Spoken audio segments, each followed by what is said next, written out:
to take a moment to indulge myself and talk to you a little bit. Buckle up, because I'm going to use the F word.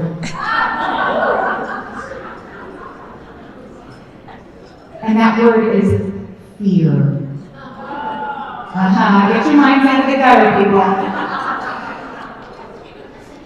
Fear is a 4-letter word, and it stands for false evidence appearing real.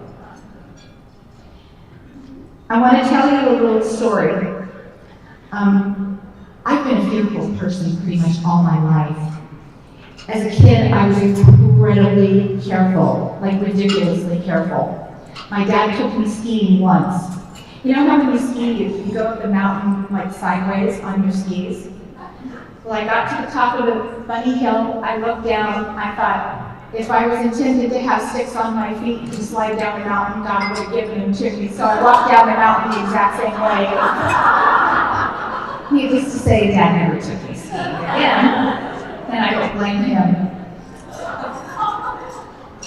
When I married my husband, who is fearless, I knew I was going to have to change my ways, and I was going to have to embrace some things that made me very, very fearful. I have a terrible fear of heights, a horrible, horrible fear of heights. But one of his favorite places on earth is Yosemite. Who's been to Yosemite? It's beautiful, right? I have never been. And one of his favorite things to do is to climb Vernal Falls. So who's been to Vernal Falls? Okay, so you know what I'm talking about. And I wanted so much to take that journey with him. I was 100%, I'm shaking now talking about it. I was so petrified. But I was in fairly good physical condition. This was about 18 years ago. I was younger. I thought, okay, you know, you can do this. You can do this. You can do this. I thought that I would need 3 things to get through this experience: determination, help, and the right tools. And I was under the impression that the right tools might be the right hiking shoes. I was wrong. So my first attempt, and for those of you who have been to Vernal Falls, you know that you're literally walking up the side of a mountain on very slippery slate, steps that are uneven and very craggy, and there's an enormous waterfall with thousands of pounds of water pounding down the mountain right next to you, and there's no rail. Did I mention that I have a fear of heights? So, yeah. I got about halfway up, very carefully taking my steps, little old ladies passing me by, that was tremendous. And about halfway up the mountain, I couldn't breathe. I didn't know what was happening, but I couldn't catch my breath. And my husband and my son were way ahead of me, and I couldn't get their attention because I couldn't breathe. And finally, my husband turned around and he saw me down there and went, and he says, go down, I'll meet you down there. And what had happened is I had a little bit of hypothermia, actually, because the water was very, very cold. And of course, I was climbing the mountain. So we finished going back down the mountain, and we sat down, and he said, you know, this is my fault. You should have had a poncho. I knew you were going to be probably chilly, and this was going to happen to you. So next time, I'm thinking, dear God, he wants to do this again. Next time, you're going to have a poncho. Well, for the next year, I panicked, and I'm not kidding. I laid awake at night for a year, panicking that I was going to have to do this thing again. But the next time I did it, and I did do it, I had all 3 tools. I had determination, I had help because he was there to urge me on, and I had the tools. I had the hiking shoes, and I had the poncho. And I made it all the way to the top. It really doesn't warrant an applause, but I do thank you for that. He's jumped out of airplanes, which I will never do. But, you know, the reason that I'm talking about this to you, and you're probably wondering why Meredith's just telling me this story, what do I care, is because we've been talking a lot this weekend about being a pioneer. And Mary and I had a great conversation this afternoon about what it must have been like to be a pioneer.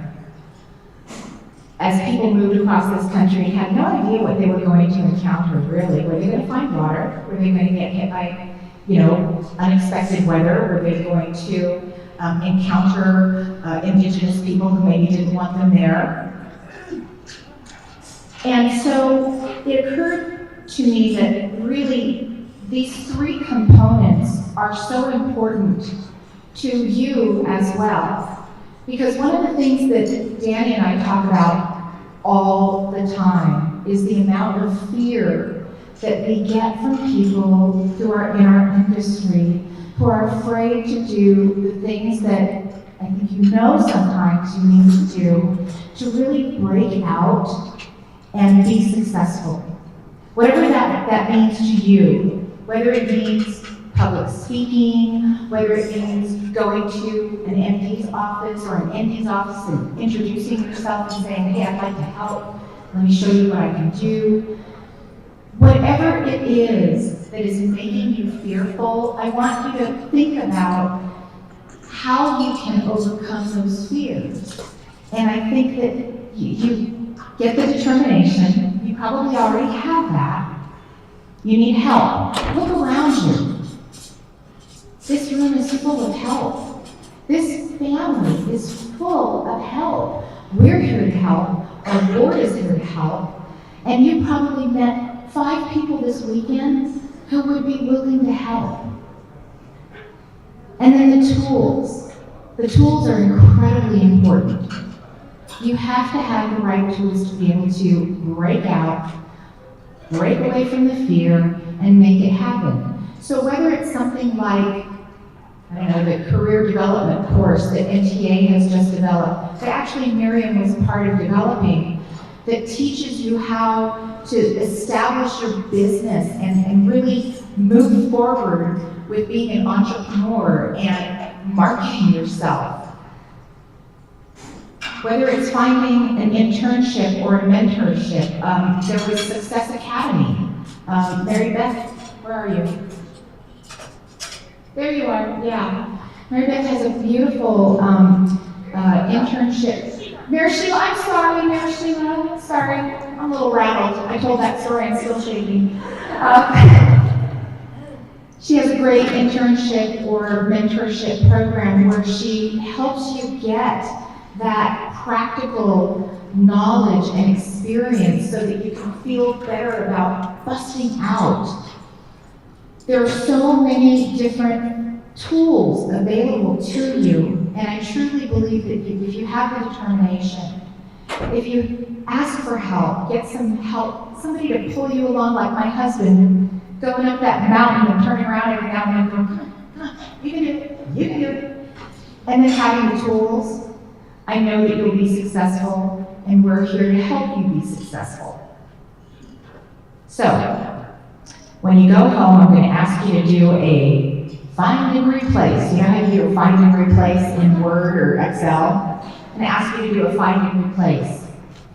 I'm going to ask you to take that fear and replace it with fearlessness, with being fierce, with being a force to be reckoned with. And I'm going to ask you to forge ahead.